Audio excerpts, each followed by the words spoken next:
where should I start from? Like when it comes to coins, it's like the more you share, the more you learn, the more information they keep storing. So this is my second talk, and I'm happy for Khaki to call me back for this. Thank you so much. Now, coins have always been, in everybody's pockets, and the burning question everybody has is like the moment I find a coin, maybe in a village or somewhere else, especially during Diwali, when you open your, old dabbas and then you find a coin, then like what to do with it? What's the value? What's the, lot of questions come into your head. So today I'll be speaking a little bit about that and a few stories which will be, interesting if you look into your small collection which you have someday somewhere in your collection sometimes.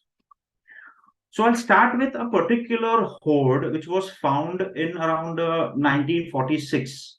So this was just after the World War II, and there was this king who was in Bharatpur and he was on his hunting expedition. So during the hunting expedition, the fires, like those what do you call the signals or false fires were made, and the firing or the shooting used to happen. Now, after the shooting, the shells used to be thrown away. Now, this particular three kids, they thought that these shells were like prized possession. So they went ahead and started looking for them. Now, in that process, they ended up finding a pot which contained coins, and these coins were of gold, around 2000 plus coins. The kids were a little excited, fully, scared too. They picked up the pot and went back to the village and showed it to the elders. The elders, just to keep it hush, hush, hush. So they distributed the coins between themselves and thought the matter was over.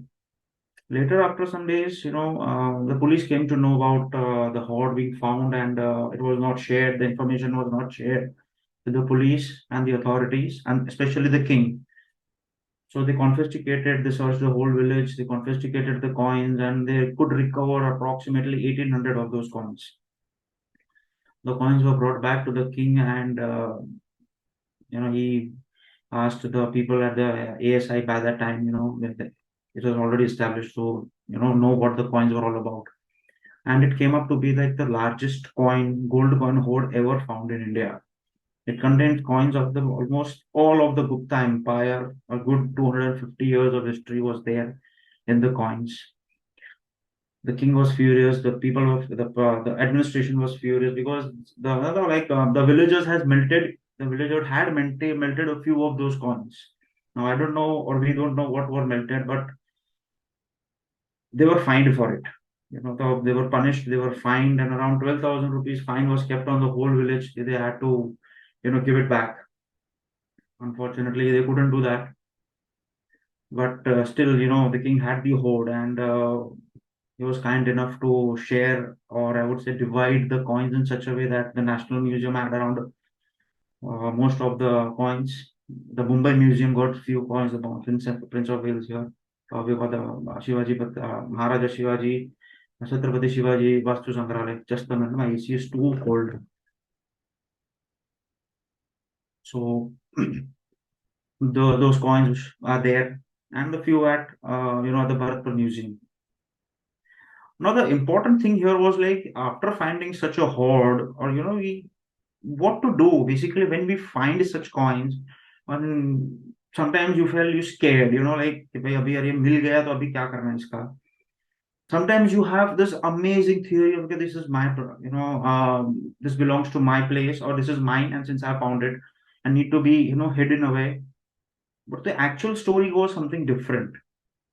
What exactly happens when you find a coin? Like I put it that way. The first thing, the first and foremost thing to do is don't wash the coins. Please, please, please, whoever is, in that space, or whoever's old coins they have, please do not wash them. The value of the coins decreases. The authenticity of the coin becomes, a question.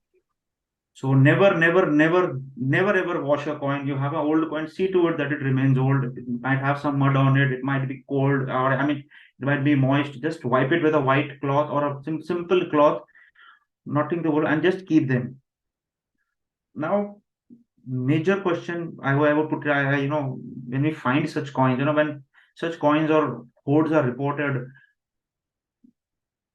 we I put it myself also sometimes when I get a call. We just go there, have a look at the coins, and we ask them to do just one simple thing: take pictures of the coins that you have, of what you have found.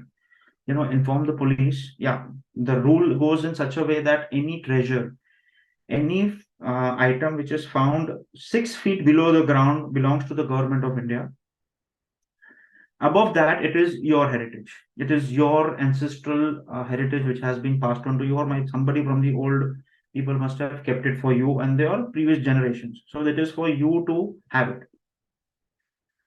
The police, so another 10 rupees above, the police will come into the picture, and it is always requested to take down, note down what has been given to the police.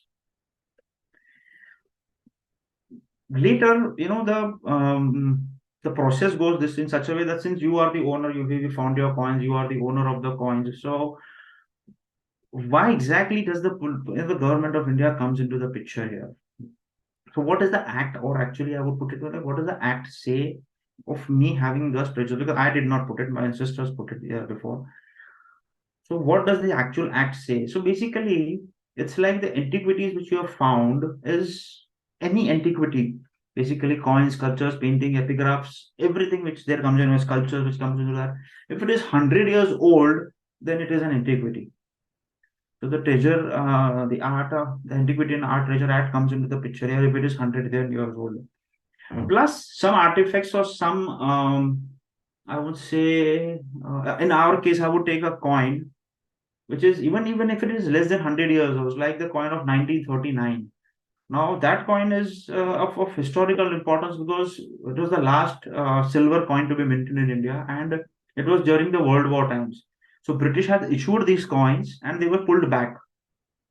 So the rarity of these coins is so high that you have this one particular 1939 coin, the value of that coin, and it's, I would say, the complete value of the British India coins on one side. So the value is that high of 1939. It is, demanded by almost all the numismatic coin collectors here in India as well as in abroad. So that particular coin comes into the picture. Then when it comes to paintings, this Raja Ravi Verma painting, when it comes to not being even also 100 years old, they are of historical importance. So they are not also comes into the the Treasure Act. Now, when you have found those coins, you have given it to the police, you have the pictures with you, you have to approach the administration and stake a claim on it within 30 days. You take a claim on it, and you have around they take around 6 months to get back to you. Now, the important thing here is when they get back to you, who is actually the owner of those coins? You might have found the coin in your ancestral place or while in your house when you're digging it. You might have, in your private area also, but the ownership is now a disputed one. So what the law says, okay, since you have the coins and then they have also, deciphered the coins by that time. So they come up with that. The rule is like, from the date of finding of the coin, I mean, but the dates are there. You say around 400 years back if the coin is there. The British India coin is there, so it's around, the dates are there on the coin. Before that, if the Mughal era coins are there, then you have those dates on it. So from the date of the coin till the current, from the date of the coin till the current, people all are equally partners to that hoard. So now, suppose even if you have got 15 coins or 30 coins or 50 coins, the whole family tree is an own, can claim an ownership to the coins. So like if the ownership looks something like this. Okay, where is that? Okay, it looks something like this is my family tree, and it's we found it almost a decade back from the place where we originated. So it speaks about how the whole family tree, and from the 18th century, it shows around. So from the 18th century, who are my great grandfathers and all those people, and the whole tree which has its name. So we are basically Kotharis, and the Kothari means uh, guardians of the kothas or the royal granaries. So treasure found during our period or during in my house or maybe somewhere else in anybody's house. So this whole family tree is there who can stake a claim. The police will verify, and you generally have to write it down, take NOCs from all those people dead or alive, and then you give it to the police, and then they will process it. But around 6 to 7 months, you will get the proper uh, ownership of the coin. Now, if the coin is of great value, then the government of India has the right as well as the power to give you the value of the coin. They will keep the coin and they will give you the value of that. This particular incident happened when an auction house came out with a horn of Chhatrapati Shivaji Maharaj. And unfortunately, there was some political agenda which happened, and the coin had to be removed from the auction. Later, it was asked to be returned to the what do you say, to the museum, so that they could be use it. They could have the coin. Generally, the museum already had one of those, but still, the coin was asked to be given to the government of India, the government of Maharashtra at that time. So historical coins always in demand. The government has the power, but always, I put it this way: don't be scared if you find a hoard or anything like that. You are the owner. And now, after a lot of amendments have come with the law that now you can have the coins and you can trade also in them. So every twice a year, Mumbai Coin Society organizes a fair at World Trade Center. You can bring in your coins, trade them. You want to buy, you want to sell, you want to sell. That's around 120, 130 stalls are being kept up just for trading. And then you have exhibitions of other, prominent coin collectors who come with their collection. So you have a chance. If you are missing something, you buy coins, and if you are you want to dispose it off, then you have a chance to dispose it off there and there itself. Both ways it happens. All are licensed dealers, so nothing, no issues with that. Okay, so that's it takes away a lot of if you say puts people at peace when okay, there is a big market for coins, because basically when you get such things, first thing you want to do is get the value, and then you want to dispose it off if you're getting a good value for it. When it comes to valuation or how whether the point is the coin has to be kept or not, it depends upon the historic history behind the coins. So when it comes to picking up coins from your dabba or anything like that, or you passed on from your dadas and dadis and grandmas and grandmother, you always find it whether something interesting is there in the tree or in the coinage or not. There's a particular incident which I'll speak about right now. When this is recorded on the walls, but since it was there on the walls, people didn't actually believe it. Like they did not believe it, or like to go with that kind of story was a little difficult until they found such hoard of a great hoard of a coin. So there was this king called Nahapana in the first century AD, second century AD. So like around 100 years, from the Western Kshatraps. So this the whole I would put it,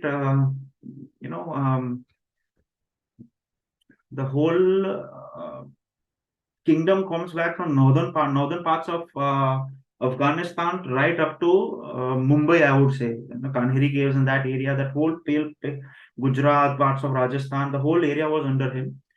And I love this coin because it is the first trilingual coin. Okay, so trilingual being three scripts on it. First on the face, if you see on the face, and this is Greek, corrupt Greek, because we still haven't been able to pinpoint it what exactly it is written here. And on the other side, you have the Kharosthi, one contemporary to the Brahmi script at that time, 2000 years back. So, Kharosthi was basically from Leh Ladakh side and northern parts of that, a little bit of China covered into that. And Brahmi being the southern part around, Punjab, Haryana, northern parts of Rajasthan, and little in the Madhya Pradesh area too. So this was one particular king who used to rule this place, and the coin speaks about his reign of such a large scale. You know, a coin having three scripts 2000 years back was something never even heard of. So contemporary to that, there was one more particular king called from the Satavahana kingdom. You know, Satavahana again, this period is 200 BC to 400 years of ruling, and his rule was just below him. So you have interiors of Nasik and Ujjain, some parts of Andhra Pradesh, and they came to power after the decline of the Mauryan Empire. So again, the reason I like, or I would say one of my favorite coins is this, because it speaks about a particular kind of a cultural connect. So we all have heard about, you know, when it comes to identifying a king, or you know, naming a prince,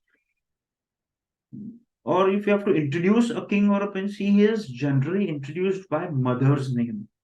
Now this is very unique, especially when it comes to the Indian lineage. You know, like, so when if you have stories from Ramayana and Mahabharata, when they speak about, in the Ramayana speak about a Kunti Putra Ram.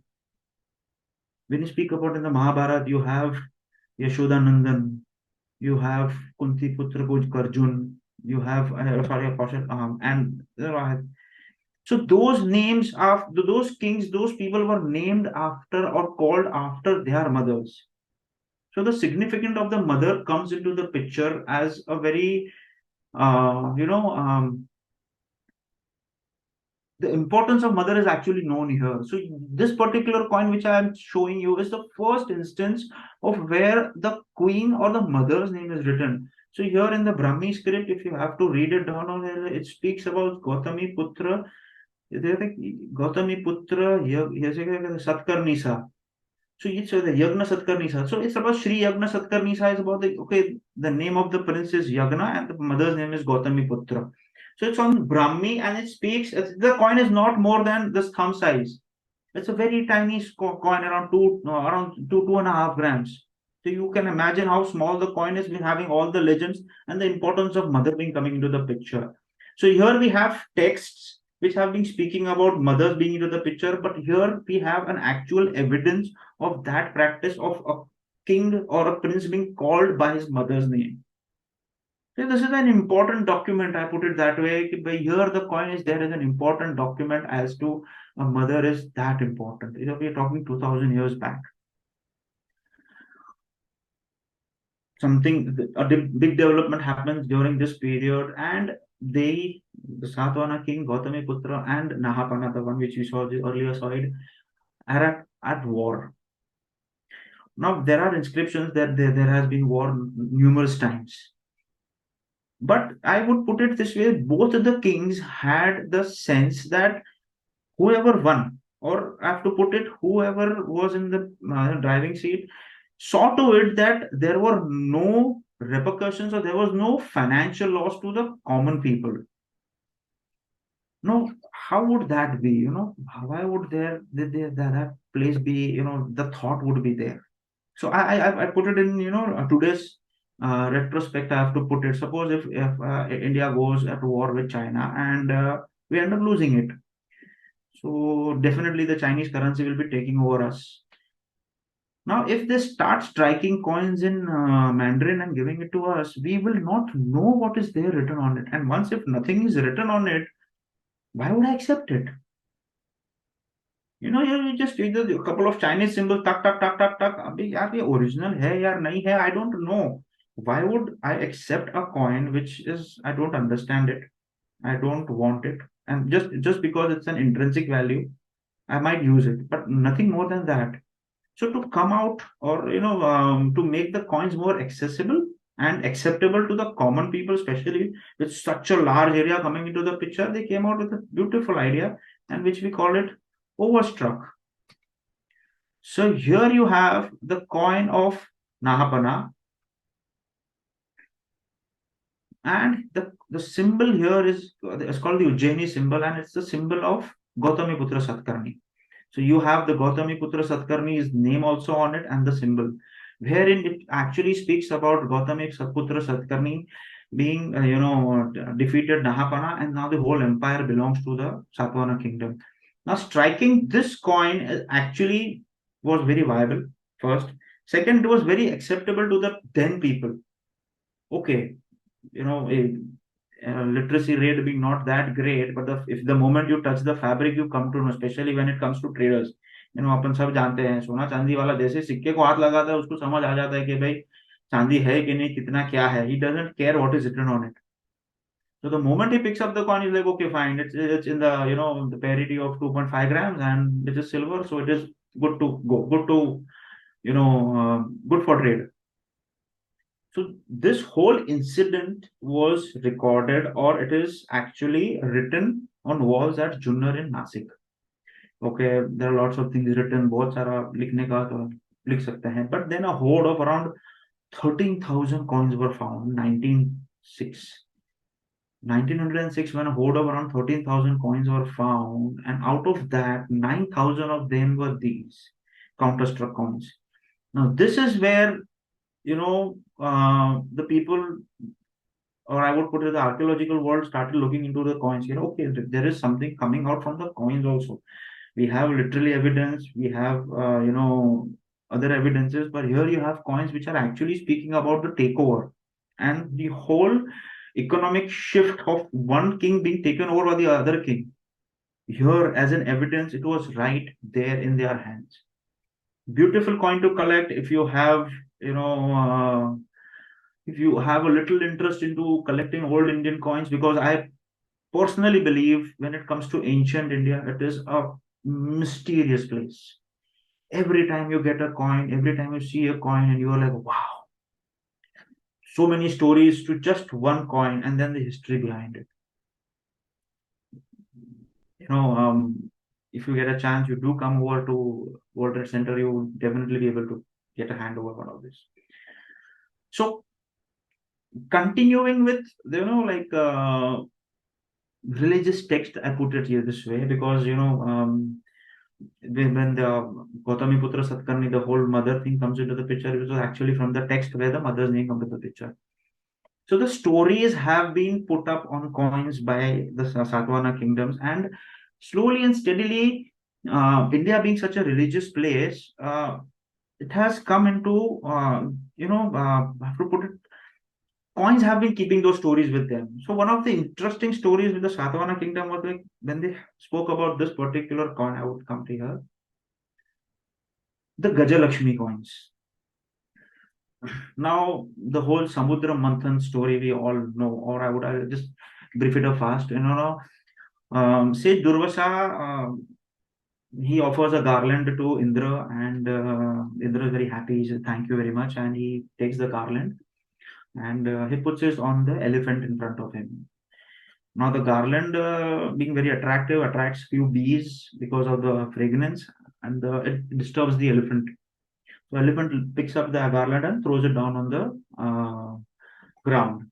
Now this, enrages the sage, and he curses under that you will lose everything. I mean, you will lose your gaddi, you will lose your battle, and you will lose Indra. You will lose the Swarga basically. So Indra is all scared. Now by the time he can find a solution, Mahabali, the king of Asuras, comes to know about this cause and he attacks Swarga. Indra loses the battle, and now the Swarg is under Mahabali. So, with reference, I put it at Mahabali, Onam festival, which we celebrate. So, Mahabali is that king in certain part of India.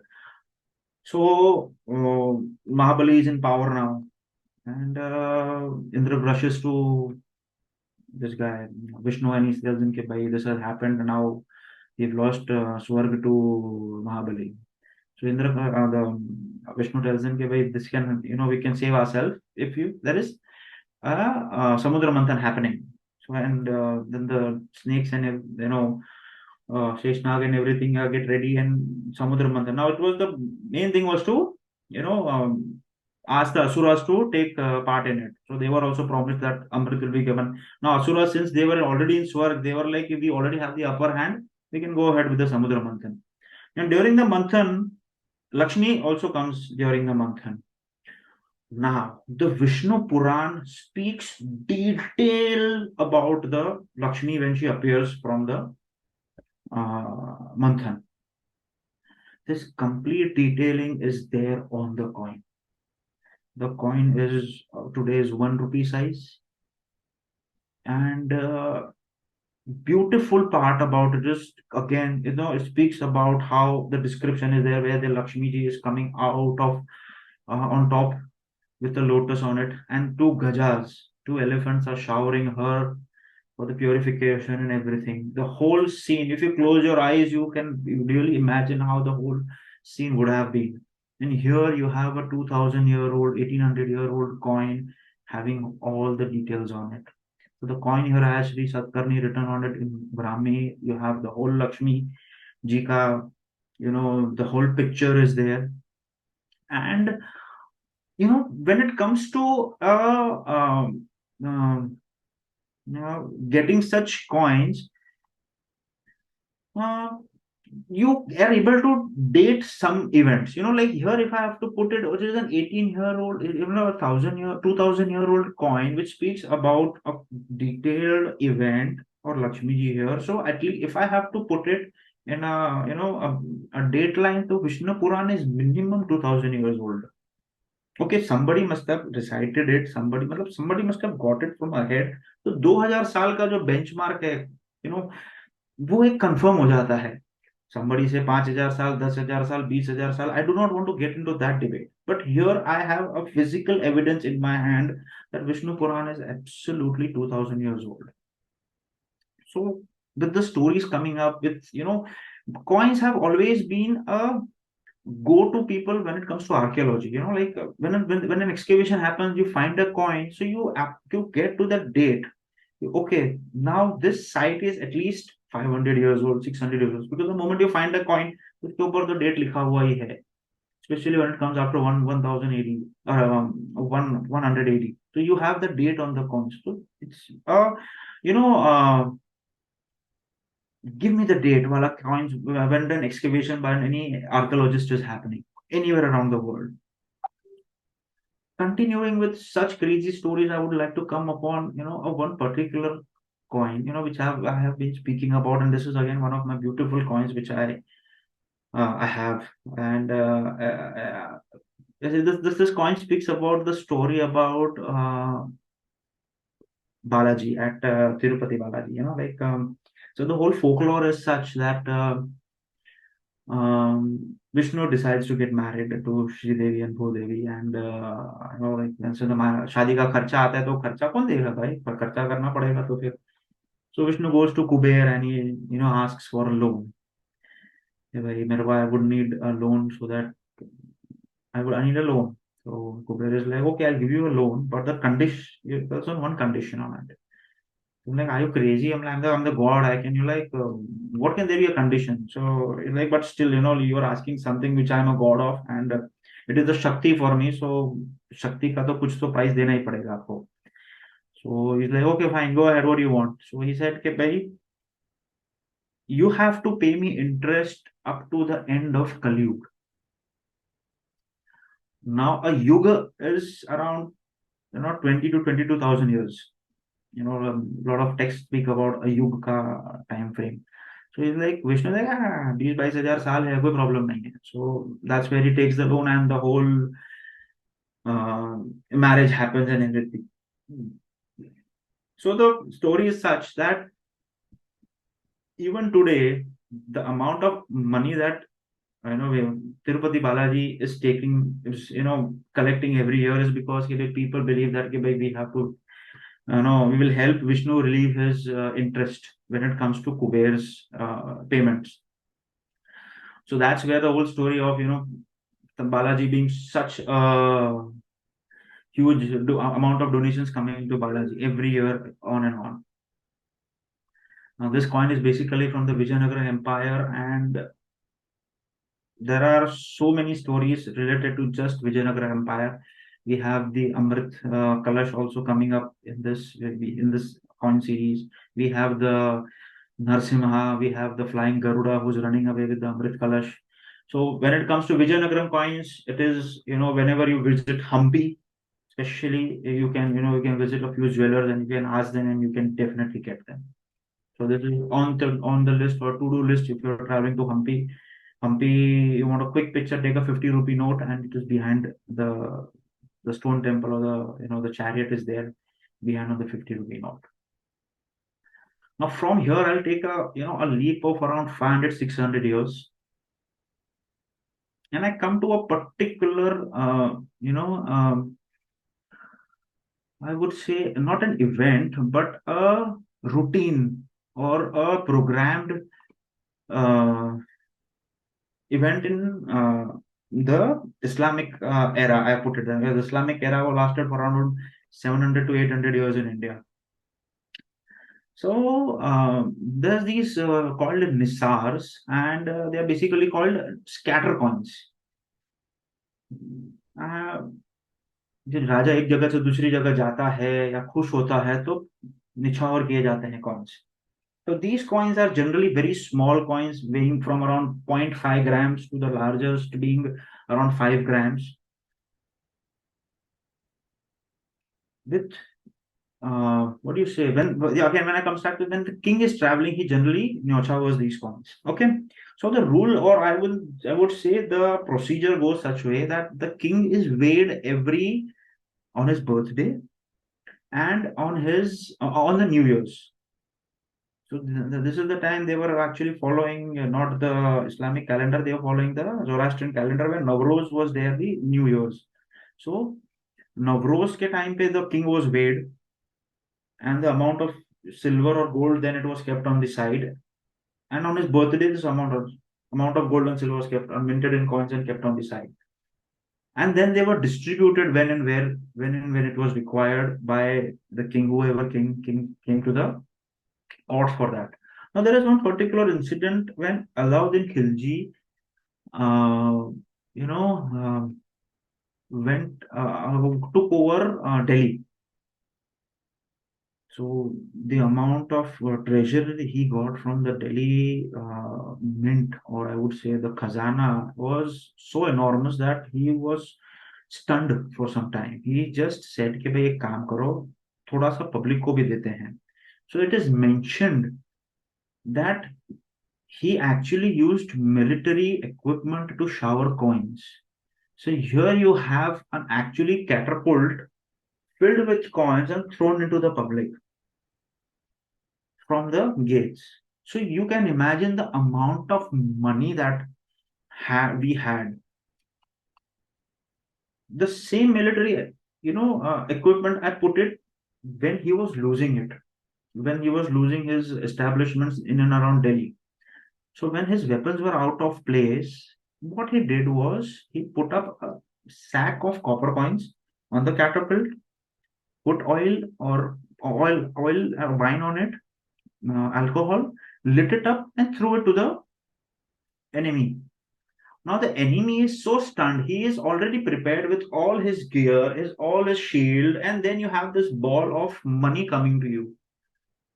You cannot even think about it. I'm like, just think about it. When there's this money coming to you, you are supposed to put your guard down and allow it to, or what? So what it did was like, you put your guard here, the money bag hits your shield and it got scattered.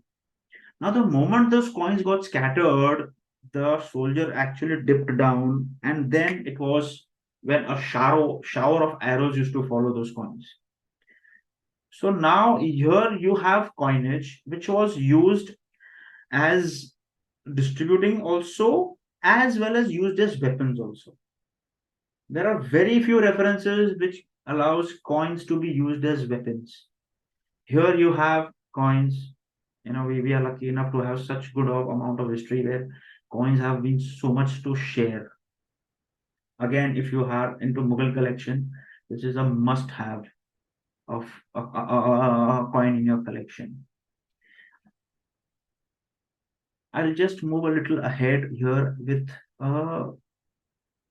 coins from a place which is like we've spoken a little too much ill about them. I have to put it that way, especially on this part of the side of the country. I put it. So the next coin I would like to show is of Portuguese India. Okay, when Portuguese landed in India, when Vasco da Gama came to around 1400, end of 1400 something, 1490 or something, to there. So like, he quickly came to know that, India can be ruled fatafat, a little bit of military power and we can have it. Now, before he could go back and come back, so like the parts of Diu and Daman, where they had landed. So there's a particular book that speaks about Miraj et Sikandari actually. It speaks about the Portuguese, coming in Gujarat, Diu Daman, Diu coming to the then ruler of that place, Gujarat Sultanate was Bahadur Shah, and they demanded or they requested for a small place for their, settlement. So the Shah said, okay, okay, fine, you can have the place, but it shouldn't be bigger than a cow's hide. अभी गाय के चमड़े से बड़ा जगह आपको नहीं मिलेगा तो मैं कैसे किधर रखेगा सबका इंस्टॉलेशन करेगा. So what they did was like they actually cut you know uh, the cow's hide in thin strips, and then they could put it on the borders, completely, or hanging around the cliff, or you have to put it. They started putting it, and then they claimed the whole land. They built their own churches there. They built their first, or I would say, not the first, but the most powerful fort in Diu. Later, when it got to Daman and Nani Daman, it was so, I would say, strategic, because we had the complete Diu Daman, the Vasai fort, which was again under the Portuguese rule. This whole belt was under Portuguese rule, and they gained enormous profits before East India came into the picture. Obviously, we liberated the Indian territory from the Portuguese in the 1961s. But till then, even before, India was free, the Portuguese were difficult to go. So, we have been speaking about books, speaking about British India, British India, British India, East India Company, but very little attention is given to Portuguese India. There were French also in India, there were Danish also in India, there were Dutch also in India. So those stories, there are still so many more they have with them. Maybe for some other lecture that time. Okay, so from Portuguese India, I jumped down to a very unique feature, I would say, something which was done irrespective of the attitude of the British in India, I put it that way. So there's a particular way of putting it. I put it this way: this is a famine token. Now, famine and India go very long way. They are like, I bumchick pals, I put it this way. Every 2 3 years, you name it, and we have a famine or a drought in any particular part of India. Maybe even today, if you have to put it now, even if there is no good rains, you have Vidarbha and those areas again, declared as famine or a drought area, or some, at one part of the country you have floods, other part there's absolutely no water. So during the British time, also this continued, and people did see the amount of deaths that were happening. The British administration came to it, and they're like, "Okay, let's work out a plan or a policy in which we can save as many lives as possible." So during this famine of 1973-74, one British officer, Sir Richard Temple, now he made the planning in such a way that there was absolutely no human loss. I put it zero human loss, or or maybe unreported losses, human losses. The preparations were in such a way that even the British government or the British people were stunned. But there was a problem. I would say problem in such a way that they were over prepared, and over prepared they came up with a loss of around 50,000 rupees. Now 50,000 rupees in that time was a huge amount for Mr. Temple, and he was badly criticized for his famine policies, which later they had to change in 1875. 1875, the whole policy was changed. Everything was, cut short. 1876, we have a famine again, and we lose around 60, 70,000 people. Here, I'm not trying to say, the policy or anything like that, but here an honest effort was made by the then British, particular Richard Temple, that I could save as many people as I could. So this token, I put it as a life-saving token. This is a brass token, weighs around 4.5 grams. People around Calcutta must be, or maybe having in their drawers. If they can just have a look at it, they will definitely find one. This looks very, very, very similar to the small, circular coins of one piece in British India. But this coin and that coin is a huge difference. That is a proper copper coin, and there are still medical values to that coin. It is still used in, some parts of India for medicinal reasons. So people, here only we are not just talking about coins, but here you are talking about tokens also, which were important in saving lives. So I put it as one token, one life, one token, one life. I mean, still, taken aback by the amount of hard work which has gone into making this policy alone. So when it comes to making new policies, again, British India, or at that time of the people which are around the world, had new ideas in their hand. So coming to something new called cash tokens. Now, cash tokens were basically stamps. During the World War II, there was a shortage of metal. Again, the metal was all put into manufacturing of guns and गोला बारूद बनाने में use हो गया सारा सारा तो metal लाने का किधर से, एक आना दो आना, सब छापना कैसे? So the princely states were given the permission by the British Empire at that time. Okay, fine, you can have these stamps which could be used as currency. Now this idea which can be used as currency was not just coming out from here. They were fighting, they were fighting against uh, Germans. Now, the German soldiers were actually carrying stamps of Hitler with them. And they were told, or I would put it there, but they were under the impression that when the world becomes under the German Empire and the whole German Empire, this is the thing which will be used as currency. So every soldier had a one sheet or a two sheet of such stamps with them. That's where the idea came in when they lost, and that's where the idea came into the British. Okay, fine, you can use this as cash coupons. Now the idea again here, when it comes to paper, the paper tokens were used. In the World War One, the token currency was used as 2 annas, 4 annas, 8 annas. Those token currencies were already used by them, which later they replaced by silver coins. But the idea about having a parallel currency, even if there is a shortage of coins, was there. So the latest, I put it in this way: around 10 years back, Masjid Bandar area, the traders, before the whole market shifted to Navi Mumbai, Vashi Navi AMCs, they had a shortage of coins. So they minted their own coins. 1 रुपया, 8 आना, 4 आना, उस time में जो demand में था. When the government of India came to know about it, they actually raided each and every shop and caught hold of those coins. And they pleaded, okay, sir, this is only for us, this is for exchange, like nothing doing. Only the government of India has the authority to issue such tokens and coins. Nobody else. There was one more instance where our best BST actually issued, when there was again a shortage of coinage, they issued own tokens, own strips, or I was a tickets which says 50 paise ki tarah use karo. I'm sorry I couldn't share the picture here, but it says ki 50 paise ki tarah isko use karna hai aapko.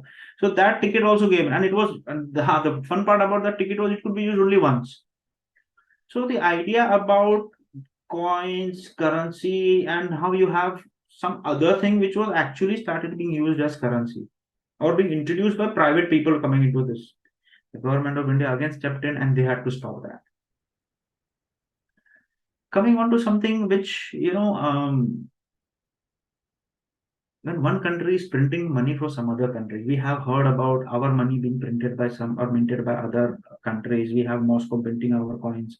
We have Ottawa Mint in Canada minting our coins. We have the South Africans minting our coins. But there was instances when we as Indians used to mint other people, other countries' currency notes. So here I present, I think about some earlier also, Kaki had a lecture and they had a lecturer who spoke about these notes. But again, I would like to introduce these notes as the Persian Gulf issues. Now, the Persian Gulf issues, when the British left India, so we didn't have much to, foreign currency with us. So, uh, what do you say? Not much foreign currency with us. And apne se bhi bura hal was the Gulf. They didn't have their own currency because the British currency was used in those areas. So in around 1959, the government passed issues. Okay, fine, we will supply you our currency notes, but these notes, when there are these notes were basically used for Hajj people. And when 16 rupees of these notes were made, or if you have collected 16 rupees of these, you can bring it to the bank of SBI Bank in Bombay. Bank of Bombay. Only they had the permission to convert these 16 rupees to one silver coin. Okay, so you get it. Okay, bhai, the paper money which we all have seen 1 rupee, 2 rupees, 5 rupees, 10 rupees in different colors, maybe blue, maybe other color, blue, pink, black. But here you have the currencies which is in red and orange, and the 100 rupee in being in green. This was the only issues which the government of India minted. This was called the export money or the export issue or the Persian Gulf issue, used only in the Persian Gulfs. Later, when they struck oil, the demand for dollars came into the picture. And in 1966, these notes were all recalled by the government of India, and now these are rarities to collect. So if you have people from Gulf areas, it is a must-have. Nobody has seen a 1 rupee which is red in color, or a 10 rupee which is red in color, or a 5 rupee which is in orange color. 100 rupees in green color, little dire. Chances are that somebody has 5,000 rupee note, so he might have seen that color in the note. So this is where I would like to end. And happy Diwali to all of y'all. And thank you for listening to me.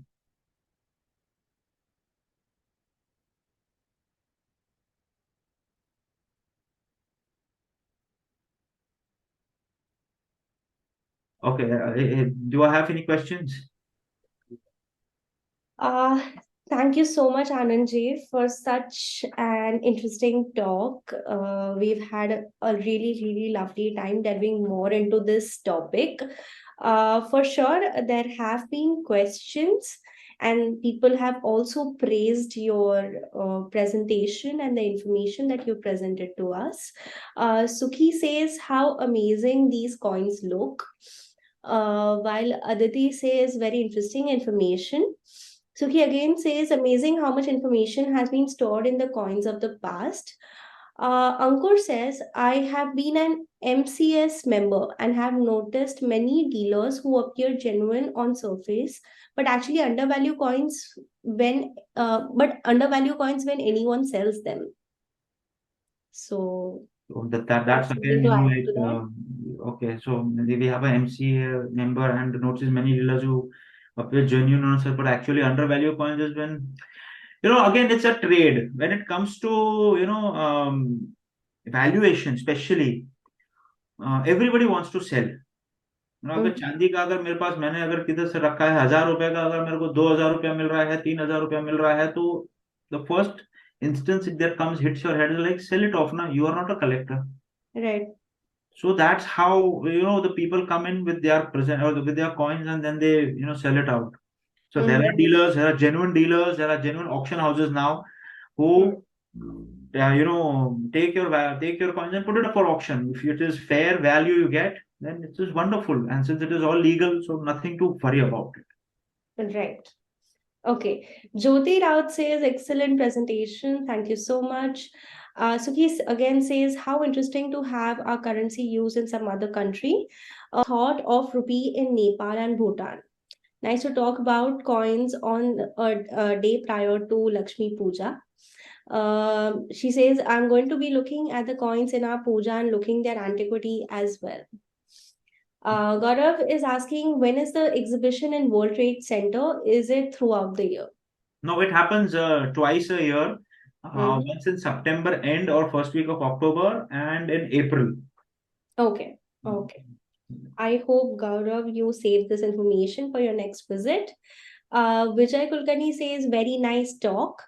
Manish Kapasi asks, can you share some information on the coins of British era I showed in India? Yeah, so there are lots of stories when it comes to 1911. I think I showed it in the last slide. So in the year 1911, when the King George V was coronated, so there was this particular elephant on his uh, jewelry, and Mm-hmm. that was minted on the coin. Mm-hmm. But when the coin came into circulation, it looked like a pig, and it was Okay. immediately rejected by the people. And since the British had the idea of what rejection is, since they saw the 1857 mutiny very similar to the, when it comes to religious pig thing Got it. and the cow thing, so they immediately removed it from circulation. And that's where one particular story with 1911 that is there. When it comes to 1939, again, it's a very rare coin. There are, other coins relating to 1897, which were basically minted here, but nowhere to be seen in this part of the country. They were all shifted to uh, Kashmir, that side of the, because that is where the coin was in huge demand, and that is where, the movie which you saw, Kesari.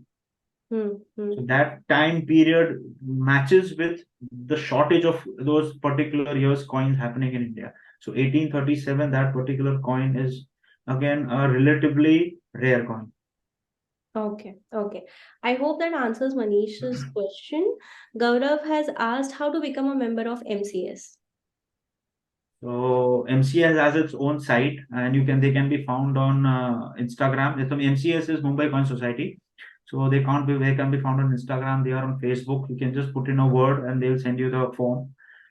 You just fill up the form and pay the fees, and you are a member. No, Okay, yeah. okay. Manish has again asked a very common question by most of us, even by me. If we have some coins from our grandfathers, is there any value for that? Now, if I have to put the valuation, anything which is valued before independence, on the coins before independence, they have some value. Mm-hmm. Okay, after independence, there are a couple of years only in Republic India, which demands high values. It's only because they were minted for a very short period, Okay, and mm, what would I say? Very short period or erroneous coins. So okay. those people have those values have coins. So there's one particular instance where crop science conference was supposed to happen in India, and the whole hoo-ha was done, and the coins were issued. This conference is happening. It was the second in the world, and this that coins Mm-hmm. were issued. The conference didn't happen.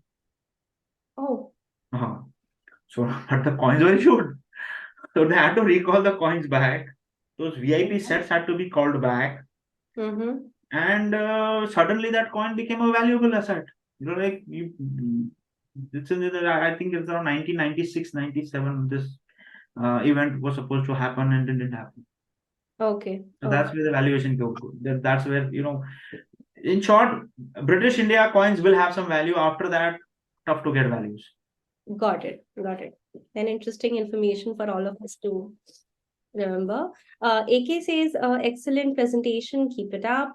Gaurav is asking, are there any courses for new coin collectors to learn more about the intricacies of the antique coins?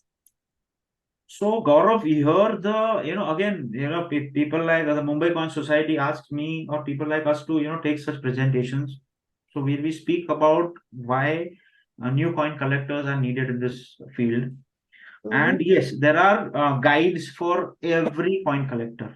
So you pick up a topic, when I speak about pick up a topic is, I put it in this way: you pick up the currency note, okay? Pick up a currency note, whichever language you want to, around you have 16 languages, 17 languages on the currency note. You pick up a language and you can collect coins of that dynasty or that period or that culture. I put it that way. So you have Urdu here, we have Kannada, we have Telugu. you've got lots. So there are proper guides for each and every culture that you're looking for. Okay. Okay. Manish has asked, can you tell us the price for coins between 1901 to 1909? So if you're talking about a rupee, then Manish, it would be something around, these are, we call it the Takla Raja. And it's like, Money? yeah, so it's because the Edward coins, so it's like silver plus 2 to 5%. So it's Okay. somewhere around 800, 900 rupees each coin comes around. Okay. Okay. Fine. Gaurav says, thank you so much for this nice information. Manish is again saying, if you want to know how valuable they are, is there some way we can meet you and get some information on that? Oh, yes, if you have, I can share my number if that's okay. Sure. Yeah. So, If you can put it in the chat box. I will put it in the chat box. Okay. Uh, okay, that's my number, and you can, WhatsApp me and just give the reference of Khaki Tours so that even I know from the, who's asking me the question and what background is there behind that. So you can just send me the pictures, and I can really guide you with, if you have such, so I can guide you with collecting more of the British India, so have your whole collection being made. Okay. So since there are no more questions, I would take an opportunity to conclude this Q&A session that we had. Thank you so much again, Anandji, for accepting our invitation and for doing this talk, the second part of it for Khaki. We really appreciate it. And from Khaki, I would take an opportunity to wish everybody a very, very happy Diwali. Have a happy and a safe Diwali. And do look out for our schedule for this month as well as next. We would love to see you on all our talks. Thank you so much. Good night and take care.